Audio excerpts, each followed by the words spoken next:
Estamos na Red Zone, seus loucos para futebol americano, como é que vocês estão? Tudo bem por aí? Como passaram desde o último vídeo lá na terça-feira? Espero que vocês estejam bem, espero que tenham curtido o vídeo anterior, que falou um pouco ali, como um comentário sobre alguns nomes mais citados em alguns times, em alguns mock drafts da NFL.com. Espero que você tenha assistido. Se não assistiu, volta lá no canal depois de ver esse vídeo aqui e assista, que ficou bem maneiro, você vai gostar, e deixa lá suas opiniões também. Hoje, esse vídeo aqui vai tratar dos destaques negativos, segundo a minha visão, da temporada 2025. Vídeo anterior, na sexta-feira passada, destaques positivos. Hoje, destaques negativos. Se você está pronto para assistir esse vídeo, deixa aquele like maneiro, se inscreva no canal. Não se esqueça de ativar o sininho de notificações, comentar e compartilhar, porque isso vai ajudar o canal a crescer. Já fizeram tudo isso, estão prontos para o vídeo? Prontos para mais destaques da temporada passada? Então vamos embora para o vídeo. Solta a vinheta. Bem, pessoal, se você assistiu o vídeo passado, os destaques positivos, hoje nós vamos com os negativos, começando com o Washington Commanders. Pô, Isaac, mas você esperava tanto assim do Commanders? Sim, eu esperava bastante, né? O time que chegou até a final da NFC no ano passado, quando ninguém esperava, com Dan Quinn fazendo um excelente trabalho, Cliff Kingsbury fazendo um trabalho magnífico com o ataque da franquia da capital dos Estados Unidos.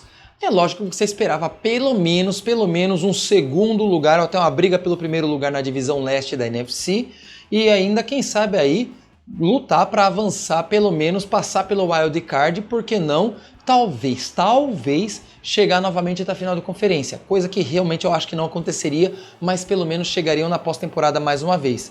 E vamos lá, foi decepcionante. Jayden Daniels jogou mal pra caramba, mesmo quando estava saudável. Depois ele se lesionou de vez. Primeiro, se não me engano, foi braço, depois foi costela, joelho, não sei lá, não me lembro as contusões do Daniel Jones, ou do Jayden Daniels. Foi muita contusão ali acumulada. Dan Quinn não teve assim um papel tão fundamental nas chamadas defensivas, uma defesa envelhecida, um ataque, querendo ou não, já de certa forma envelhecido, tá certo? Eles se livraram de Brian Robinson, que eles trocaram com 49ers, ficaram com seus running backs novatos, que tiveram momentos muito bons, mas muitos momentos aquém daquilo que se esperava, pelo que se viu na pré-temporada. A gente sabe que vitórias de pré-temporada não significam nada. A situação de ataque foi tão ruim que Cliff Kingsbury acabou carpindo o gato e foi embora da franquia. Hoje ele vai ser coordenador ofensivo em outra franquia, não me lembro agora, você pode deixar aqui no comentário. Mas é lógico que não teve só lesões do próprio Jayden Daniels, teve wide receiver, teve running back, teve defesa, um monte de lesões aconteceram. Aí a gente tinha um corpo de recebedores não muito confiável. Tá certo que até o próprio Deebo Samuel fez algumas jogadas interessantes, mas tentaram fazer os jet sweeps com o Samuel e não deu tão certo como dava 2-3 anos atrás lá nos 49ers. Ele tá ligeiramente redondo e peso atrapalha a velocidade, que era o forte dele. Depois que ele virou papai, parece que tá com barriguinha de cervejeiro, né? Então a situação decaiu para o Deebo Samuel e mesmo com novos ares não rendeu como deveria. Vai continuar no Washington Commanders? Não se sabe. Estão falando aí da possibilidade dele voltar para os 49ers, sinceramente espero que não. E os Commanders sim, foram decepção. Eu esperava bem mais da franquia. Talvez não ser campeões, coisa e tal, mas eu esperava um pouco mais. Talvez a gente tenha caído um pouco naquela cilada do CJ Stroud e Houston Texans, mas ainda assim no segundo ano Houston Texans novamente foi para a pós-temporada mesmo com o CJ jogando mal. No terceiro ano foram para a pós-temporada mesmo com o CJ jogando mal. Então o time estava balanceado a ponto de conseguir playoffs. Já os Commanders não conseguiram isso. Segunda decepção, a Atlanta Falcons, né? A franquia que, na minha opinião, deveria ter demitido o Raheem Morris já ao final da temporada 2024, não tiveram um bom ano. Tiveram um ano que sim foi, sabe, uma hora parecia que ia engrenar, desengrenava de novo, e aí ficou nesse sobe e desce da montanha russa.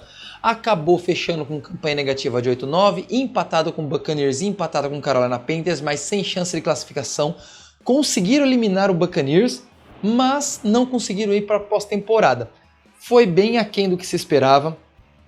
O ano dos seus quarterbacks não foi nada bom. Tá certo que boa parte desse ano foi só com o Michael Penix Jr., que não tem como ser o o quarterback da franquia, ele é fraco, ele não tem boas leituras pré e pós.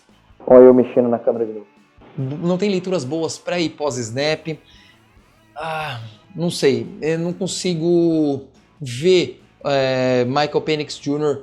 indo bem como franchise quarterback, tá? E um time em que você tinha jogadores muito bons como Kyle Pitts, Drake London, Bijan Robinson, que poderiam ser muito mais bem utilizados, continuaram sendo mal utilizados. Enquanto o Drake London estava indo bem, Kyle Pitts estava sumido. O Drake London machucou, de repente descobriram que Kyle Pitts existe. E o cara jogou o melhor ano da sua carreira na NFL nesse último ano, que foi um dos piores, na minha opinião, da franquia dos Falcons. Ele vai entrar na Free Agency, não sei se ele volta para a franquia, não sei em qual time ele vai parar se ele não voltar para os Falcons.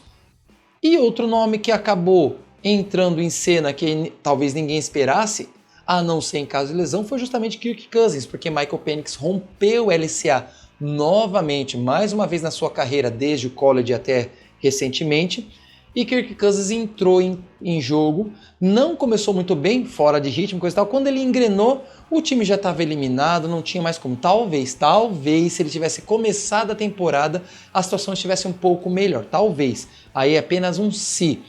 E a defesa, que foi a única coisa que de fato melhorou para valer, não foi o suficiente. Trouxe excelentes peças, mas a sua última peça talvez não faça mais parte da história da franquia, né? Que foi justamente a sua última escolha do draft, o Pierce Jr., né? O James Pierce, esqueci o primeiro nome, é o Pierce. Ele foi preso e talvez não vá voltar tão cedo para a NFL. A coisa tá estranha lá. Agora estão com um técnico novo, o Stefanski está lá, fez uma nova comissão técnica. Vamos ver o que vai acontecer. Agora é outro novo ciclo em Atlanta. Vamos ver no que vai dar. Outra decepção, Baker Mayfield / Buccaneers, de uma forma geral.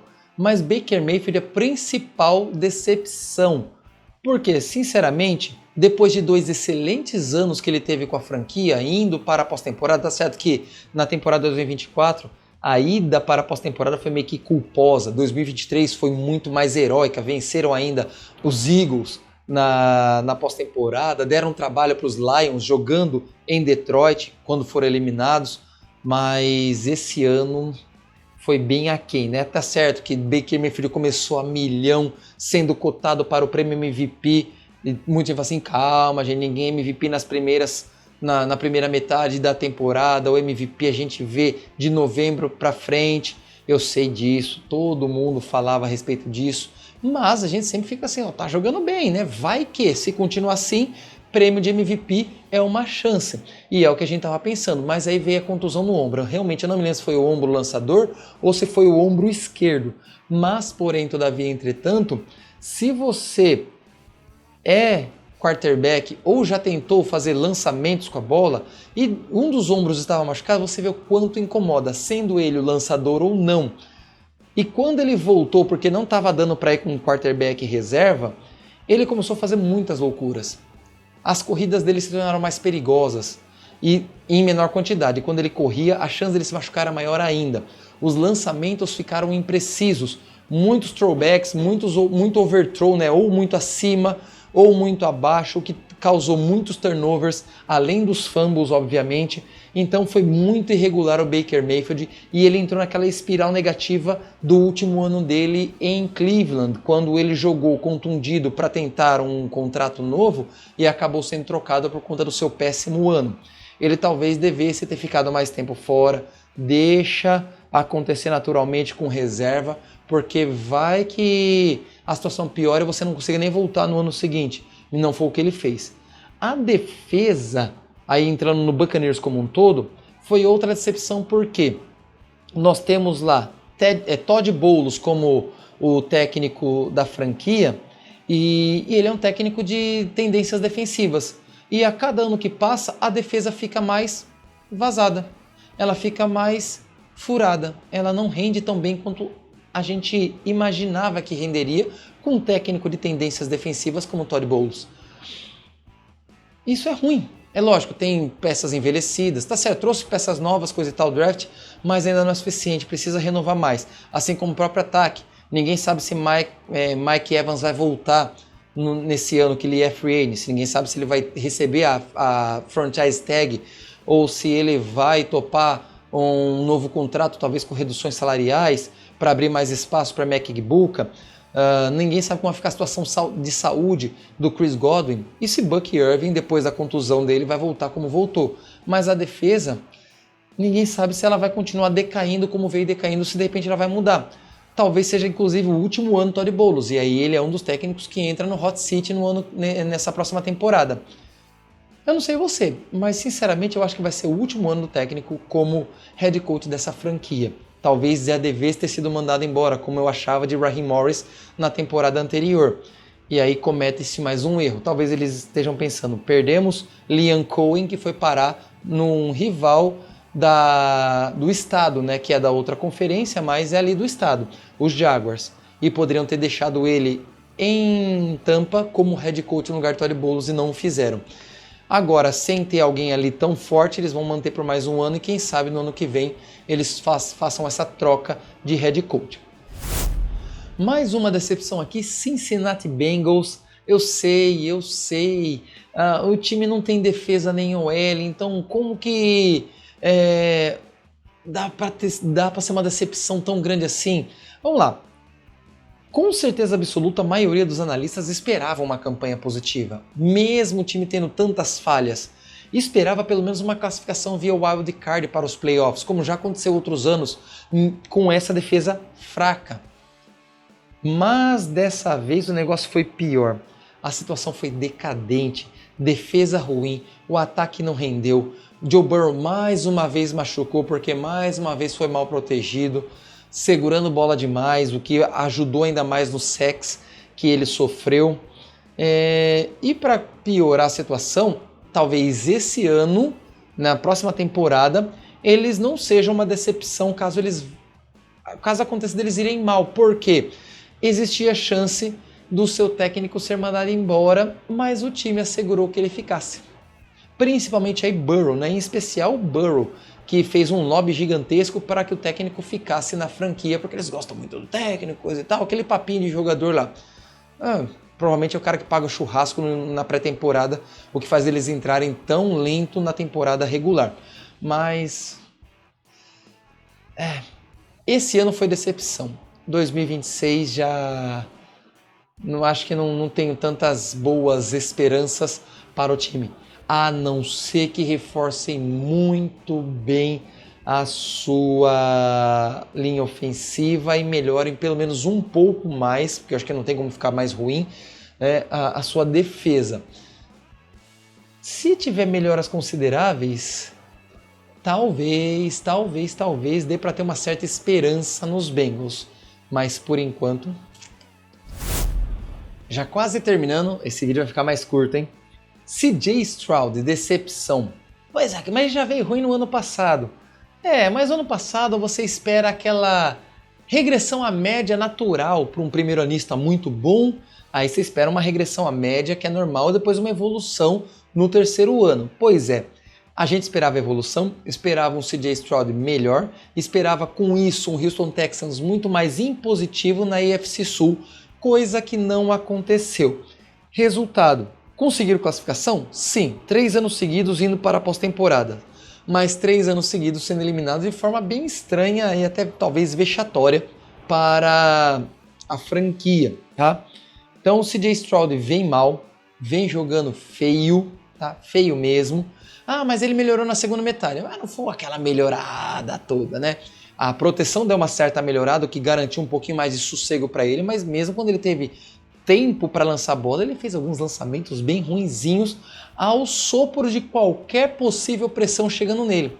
Parece que a possibilidade da pressão chegar está fazendo ele se desesperar e soltar a bola de qualquer jeito, mesmo quando ela ainda está um pouco distante de acontecer, mesmo quando está a 1,5 segundos de acontecer. Tá certo, mas 1,5 segundos é pouco tempo. Não no futebol americano, quando você é um bom quarterback, 1,5 segundos é tempo de sobra. E não é o que está acontecendo com o CJ Stroud. Ele tem que descer do pedestal, porque depois do primeiro ano ele começou a falar demais, se achar demais e jogar de menos. Tem que descer do pedestal, voltar para a terra, voltar àquela humildade e aí sim, talvez, quem sabe, voltar a crescer e possivelmente trazer bons frutos para a franquia do Houston e quem sabe para os seus fãs no... Obrigado. E para os seus fãs no futebol americano de uma forma geral, inclusive no fantasy, tá? Então, CJ Stroud foi decepção, esperava bem mais dele. Para finalizar, eu acho que talvez a maior decepção nesta temporada que se encerrou agora em fevereiro, Kansas City Chiefs.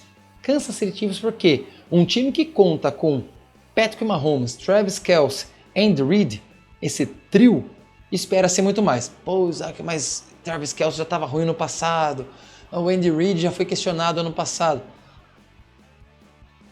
Mas quem foi o melhor recebedor esse ano da franquia? Ou um dos melhores recebedores? O Travis Kelce. Tá, ele não tem jogado como jogou 2, 3 anos atrás, até 4, óbvio, que foi o auge dele, né, durante os títulos. O último título ele nem foi tão expressivo assim, tá? Mas jogou bem, pelo menos nos playoffs. Mas quando você tem esses 3 caras no seu time, você espera muito mais. E foi o pior dos piores anos desde que a era Mahomes começou. Né? Não desde que Andy Reid entrou, mas desde que a era Mahomes começou, a gente pelo menos esperava a classificação aos playoffs, mesmo que não fosse como campeão da divisão, afinal de contas, visivelmente a divisão melhorou com os outros times sendo reforçados, principalmente os Chargers e os Broncos que venceram a divisão. Os Raiders, por enquanto, a gente releva para esse caso, mas com 3 times fortes, agora não tem mais como ter supremacia dos Chiefs como vinha tendo até então. Mas ainda assim esperávamos talvez 3 classificações para os playoffs nesta divisão. E ninguém esperava 6 vitórias apenas dos Chiefs. Foi um ano muito, mas muito aquém daquilo que se esperava quando você tem Patrick Mahomes como seu quarterback. E lógico, 100% culpa do Patrick Mahomes? De jeito nenhum. Linha ofensiva deficitária, a defesa parou, não consegue mais pressionar o quarterback adversário como vinha pressionando até 2, 3 anos atrás. Precisa de renovação, precisa renovar a defesa, tem muita peça já envelhecida. Alguns têm que ficar para manter a experiência, mas trazer peças novas. O mesmo vale para a linha ofensiva, o mesmo vale para o ataque. Precisa de um novo tight end que venha substituir com a mesma qualidade. Difícil isso acontecer, mas dá para acontecer. A mesma qualidade do Travis Kelce. E sim, precisa de wide receiver. Além de running back. Não dá mais para contar só com Pacheco e Kareem Hunt. Que aliás, Kareem Hunt vai ser free agent nesse ano. Precisa de uma série de renovações aí. Vão ter que atacar na free agency, mas não tem dinheiro para isso. Vão precisar se concentrar no draft para trazer gente de contrato barato, porque eles estão com a folha bem encarecida, a folha salarial, né? Então, eles precisam sim renovar. Eu acho que vai ser uma renovação pronta já para esse ano de 2026? Ainda acho que não, mas eu acho que ele já vem um pouco melhor nessa temporada. Pelo menos imagino isso, não sei se é o suficiente para brigar pela divisão com os Broncos e com os Chargers. Mas isso ainda é possível, mesmo na situação como está hoje. Basta eles apenas darem uma restabelecida em algumas posições, já conseguem brigar um pouco mais. Agora, brigar por título talvez seja forçar um pouco a barra no atual momento, hoje, tá? Falando hoje dessa situação. Então os Chiefs precisam de reforço urgente e Mahomes precisa voltar a jogar um pouco melhor. Com o novo OL pode acontecer? Pode. Vamos aguardar e ver o que vai se suceder nesta intertemporada. Bem, pessoal, eu não sei o que vocês acharam desses pontos negativos, mas essa é a minha visão. Diga aqui nos comentários quais são os seus pontos negativos em relação a tudo isso que aconteceu com essas personagens, essas franquias, esses jogadores comentados aqui hoje nesse vídeo. Deixa o seu comentário, se inscreva no canal se chegou aqui e ainda não é inscrito e deixa aquele like maneiro porque ajuda bastante. Esse foi o nosso vídeo, espero que você tenha gostado. Vamos embora para mais touchdown, até a próxima, valeu!